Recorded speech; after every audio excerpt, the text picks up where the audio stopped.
अस्सलाम वालेकुम dear student. तो आज हम pathophysiology of inherited disorder of carbohydrate को डिस्कस करेंगे। तो इसमें हम पहले सिंपल से लेके कम्प्लेक्स की तरफ चले जाएंगे। तो कौन कौन से इनहेरिटेड डिसऑर्डर हैं? ग्लूकोज 6 फास्फेट डिहाइड्रोजनेज डेफिशिएंसी, ये हेक्सोज मोनोफास्फेट शंट पाथवे का hexose 6 phosphate monophosphate shunt pathway का एंजाइम है, जिसको हम पेंटोज फास्फेट पाथवे का एंजाइम भी कहते हैं। इसके अलावा हेरिडिटरी फ्रक्टोज इंटॉलरेंस है, ये फ्रक्टोज की मेटाबॉलिज्म के एंजाइम के डिसऑर्डर की वजह से हो जाती है। फ्रक्टोज 1,6 बिस फास्फेटेज डेफिशिएंसी, ये ग्लूकोन्यूजेंसिस का एंजाइम है, उसकी डेफिशिएंसी से ग्लूकोज कम हो जाता है।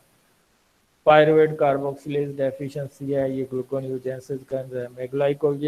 ग्लाइकोजन स्टोरेज डिजीज है, 6 डिजीजेज होती हैं आजकल, सातवीं आठवीं भी आ गई है, तो इसको भी हम डिस्कस करेंगे। ग्लैक्टोसेमिया, ये इजी है तो इसको सबसे पहले हम फ्रक्टोज को करेंगे, उसके बाद ग्लैक्टोज को करेंगे। तो सबसे पहले हम फ्रक्टोज यूरिया करते हैं। फ्रक्टोज यूरिया कब हो जाता है कि जब फ्रक्टोज का लेवल हाई हो जाता है, तो फिर वो यूरिन में आना शुरू हो जाता है। पहले ब्लड में लेवल हाई होता है, फिर यूरिन में लेवल आना शुरू हो जाता है। तो अगर ब्लड में आएगा तो उसको फ्रक्टोसीमिया कहेंगे, और अगर यूरिया में आएगा तो उसको फ्रक्टोज यूरिया कहेंगे। Fructosuria, disturbance of fructose metabolism resulting from hereditary disorder or intolerance. Normally, fructose is first metabolized in the body to fructose 1-phosphate by a specific organic catalyst enzyme which is known as फ्रक्टोकाइनेज। तो फ्रक्टोकाइनेज के action से क्या होता है कि ATP से phosphate उतरता है, ये फ्रक्टोज के फर्स्ट कार्बन के ऊपर आके लग जाता है, तो it will form fructose 1-phosphate। In fructosuria, this particular enzyme is defective and the concentration of fructose increases in blood and urine. There are no other clinical manifestation or disability, and the condition is compatible with life expectancy. ये क्यों normal रहती है life? क्योंकि जो हमारी glucose है वो जो जहाँ पे रिक्वायरमेंट होती है फ्रक्टोज की, वो फ्रक्टोज में कन्वर्ट हो जाती है, ठीक है, आइसोमरेज एंजाइम की मौजूदगी में। तो ये जो ग्लूकोज है, फ्रक्टोज है, अगर इसके एंजाइम डेफिशिएंट है तो इससे कोई थ्रेटन नहीं होता लाइफ को, या डिसेबिलिटी नहीं आती, ठीक है। इनहेरिटेंस इज ऑटोसोमल रिसेसिव, लेकिन यह है कि एनर्जी लेवल कम हो जाता है कुछ टिश्यूज के अंदर। ग्लैक्टोसीमिया क्या होता है कि ग्लैक्टोज जब ब्लड में आती है, ब्लड से फिर यूरिन में आना, जब ब्लड में आती है तो इसको ग्लैक्टोसीमिया कहते हैं, और जब यूरिन में आती है इसको ग्लैक्टोसूरिया कहते हैं, इसको ग्लैक्टोयूरिया कहते हैं।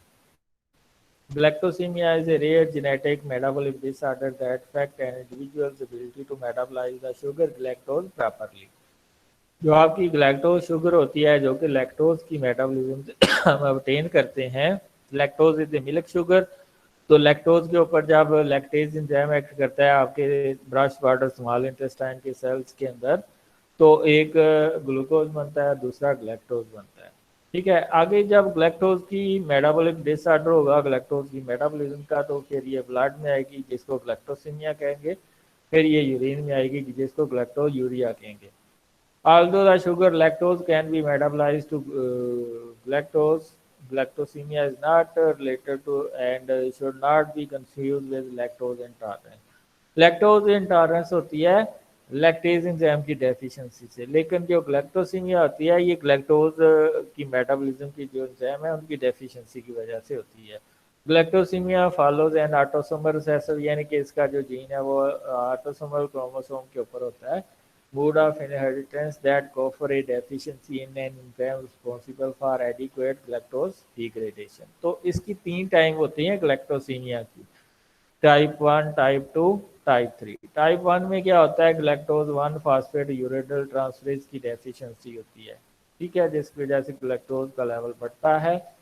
और ये टाइप 1 है, ये हालांकि सेकंड एंजाइम है ग्लैक्टोज मेटाबॉलिज्म का। कौन सा एंजाइम है? सेकंड। पहला एंजाइम ये है, दूसरे नंबर पे ये है, और तीसरे नंबर पे ये है, ठीक है। तो ग्लैक्टोज 1 फास्फेट यूरिडिल ट्रांसफेज की डेफिशिएंसी से क्लासिक ग्लैक्टोसीमिया हो जाता है। टाइप 2 ग्लैक्टोकाइनेज की डेफिशिएंसी से होती है, ग्लैक्टोकाइनेज डेफिशिएंसी है। टाइप 3 में क्या होता है, एक और ग्लैक्टोज मेटाबॉलिज्म में एंजाइम इन्वॉल्व होता है जो कि यूडी थर्ड एंजाइम होता है जिसको यूडीपी ग्लैक्टोज एपिंडेज, इसकी डेफिशिएंसी से एपिंडेज क्या करता है, ग्लैक्टोज को ग्लूकोज में कन्वर्ट कर देता है, यूडीपी ग्लूकोज, और वो आगे यूज होती है ग्लाइकोजन की सिंथेसिस में। तो ग्लैक्टोज एपिंडेज की डेफिशिएंसी से यूडीपी ग्लैक्टोज और एपिंडेज डेफिशिएंसी से भी ग्लैक्टोसीमिया हो जाता है। टाइप 1 में क्या होता है, ग्लैक्टोज 1 फास्फेट यूरिड्रल ट्रांसफेज की डेफिशिएंसी होती है। टाइप 2 में ग्लूकोकाइनेज की, टाइप 3 में यूडीपी ग्लैक्टोज एपिंडेज की डेफिशिएंसी। तो क्लासिक ग्लैक्टोसीमिया ये ग्लैक्टोज 1 फास्फेट है, इसके साथ यूडीपी ग्लूकोज मिलता है। तो ग्लैक्टोज 1 फास्फेट जो है ना ग्लूकोज 1 फास्फेट में चेंज होता है, फिर ग्लूकोज 1 फास्फेट ग्लूकोज 6 फास्फेट में चेंज होकर आगे एनर्जी देता है। यूडीपी ग्लूकोज फिर यूडीपी ग्लैक्टोज फिर एपिंडेज एंजाइम की मौजूदगी में यूडीपी ग्लूकोज में चेंज हो जाता है और दोबारा रिसाइकल हो जाता है। ये यूडीपी ग्लैक्टोज यूडीपी ग्लैक्टोज जो है वो एपिंडेज एंजाइम की मौजूदगी में दोबारा से किस में चेंज हो जाता है, यूडीपी ग्लूकोज में, और वो आगे दोबारा रिसाइकल हो जाता है। तो क्लासिक ग्लैक्टोसीमिया में क्या होता है, जिसको टाइप 1 कहते हैं, इसमें यूरिडल ट्रांसफरेज एंजाइम की डेफिशिएंसी होती है। ऑटोसोमल रिसेसिव है 1 in 23,000 बर्थ, ठीक है। ग्लैक्टोसीमिया, ग्लैक्टोज यूरिया, वोमिटिंग, डायरिया और जॉन्डिस, ये इसकी सिम्टम्स है। एक्चुअली होता क्या है कि पहले ब्लड में आता है ग्लैक्टोज, फिर यूरिन में आता है, उसको ग्लैक्टोज यूरिया कहते हैं, फिर वोमिटिंग होती है क्योंकि एसिडिटी हो जाती है, डायरिया, और फिर जॉन्डिस वाली फीलिंग आती है। Galactose 1 phosphate and galactitol accumulate in nerves, lens, kidney, lead to hepatic and renal damage, cataract and severe mental retardation। होता क्या है, जो जब ग्लैक्टोज का लेवल हाई हो जाता है उसकी रिडक्शन होती है, जब रिडक्शन होती है तो वो ग्लैक्टिटोल में चेंज हो जाता है। कहाँ पे, नर्व्स में अगर होगा तो नर्वस सिस्टम जो है हार्ड हो जाएगा, और अगर आइज के लेंस के अंदर होगा तो वो हार्ड हो जाएंगे, जिसको हम कैटरेक्ट कहते हैं। और किडनी के नेफ्रॉन्स के अंदर हो जाएगा तो किडनी के नेफ्रॉन हार्ड हो जाएंगे, जिसको किडनी नेफ्रोपैथी कहेंगे। तो ये ग्लैक्टिटोल की फॉर्मेशन की वजह से ये रिडक्शन होती है जब ग्लैक्टोज की, तो फिर ग्लैक्टिटोल प्रोड्यूस होता है। Early diagnosis and removal of lactose, यानी कि lactose from diet, it will be cure the this disease. तो आपने पूरी ज़िंदगी, फिर अगर आपको इसकी डेफिशिएंसी है इस एंजाइम की, पूरी ज़िंदगी आपने दूध नहीं पीना जिसके अंदर लैक्टोज होती है। Antenatal diagnosis by chorionic villus sampling से ये हमें इसकी डेफिशिएंसी का पता चल जाएगा। यानी कि जो एंटीनल सेल लेते हैं मदर के, कोरियोनिक विलेज सेल्स होते हैं, उसको हम जो न्यूबॉर्न बेबी पैदा होने से पहले के जो सैंपल लेते हैं जो प्रेगनेंसी के दौरान, तो उससे हमें पता चल सकता है कि इस एंजाइम की इस बंदे को डेफिशिएंसी। ये आप देखें, ब्रेन डैमेज हो सकता है क्योंकि जो नर्व्स हैं वो हार्ड हो जाती हैं, कैटरेक्ट रेटिना हार्ड हो जाता है, जॉन्डिस हो सकता है, लिवर इंजार्ज हो जाता है, किडनी डैमेज होता है। If lactosemic infant is given milk, unmetabolized milk, sugar build up and damage the liver, eyes, kidneys and brain, जिसकी वजह से डेथ भी हो सकती है। ठीक है, आपको मैंने बताया था जो ग्लैक्टोज है वो जब आइस के अंदर एल्डोज रिडक्टेज होता है, वो ग्लैक्टोज को ग्लैक्टिटोल में कन्वर्ट कर देता है, और ये ऑस्मोटिक होता है और वाटर को अपनी तरफ अट्रैक्ट करता है। ऑस्मोटिक होता है और वाटर को अपनी तरफ अट्रैक्ट करता है। तो जब वाटर अकोमलेट हो जाएगा तो उसको हम ग्लैक्टिटोल कहते हैं। ठीक है, तो एल्डोज रिडक्टेज एंजाइम में present in nerves, lens, liver, seminal vesicles, ovaries, kidneys. तो physiological unimportance unless galactose level are high in galactosemia. Galactitol accumulate in lens lead to cataract. Cataract क्या है, हार्डनिंग ऑफ योर कार्निया। ठीक है, और retinal cell जब hard हो जाएंगे तो जो एक सफेद सा मोतिया आपको नजर आता है उसको हम कैटरेक्ट कहते हैं। Defect in metabolism of galactose, तो सबसे पहले जो ये इसको टाइप 2 ग्लैक्टोसिनिया कहते हैं, इसमें ग्लैक्टोकाइनेज की डेफिशिएंसी है। पहले हमने टाइप 1 पढ़ी है, ठीक है, यूरिटल ट्रांसफरेज एंजाइम की डेफिशिएंसी से। ये ग्लैक्टोकाइनेज टाइप 2 है, इसमें ग्लैक्टोकाइनेज की डेफिशिएंसी होती है। Galactosemia, galactosuria, galactitol accumulate in if diet rich in galactose. तो आपको फिर मिल्क प्रोडक्ट और मिल्क छोड़ना पड़ेगा। हाँ, वो मिल्क प्रोडक्ट यूज कर सकते हैं जिनके अंदर फर्मेंटेशन हुई होती है लैक्टोज की, लाइक जो मिल्क का प्रोडक्ट है दही, ठीक है, उसको यूज कर सकते हैं, और दही से बनने वाली चीजें वो यूज कर सकते हैं।